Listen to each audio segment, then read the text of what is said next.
தமிழ்நாட்டு மக்களோட மனசில் என்ன இருக்குன்னு இந்தியா டுடேவும் சி ஓட்டர்ஸ் நிறுவனமும் நடத்தின சர்வேயில் தெளிவாக தெரிஞ்சிருக்கும். உங்கள் சர்வே படி திமுக கூட்டணி 45% ஆதரவோட லீடிங்கில் இருக்கு.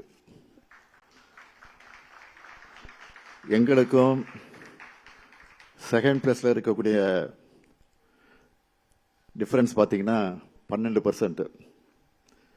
இங்கே பத்திரிகையாளர்கள், அரசியல் ஆர்வலர்கள்னு பலரும் இருக்கீங்க. உங்களுக்கே தெரியும், சிம்பிள் அரித்மெட்டிக் தான். 3% வித்தியாசம் இருந்தால கிளீன் ஸ்வீப் தான்.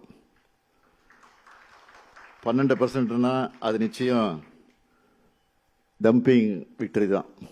அதில் எந்த மாற்றமும் இருக்காது. அதுக்குன்னு நாங்கள் மெத்தனமாக இருக்க மாட்டோம். உங்களை பொறுத்த வரைக்கும் இந்த சர்வே ரிசல்ட் எங்களுக்கான பூஸ்ட், அவ்வளோதான்.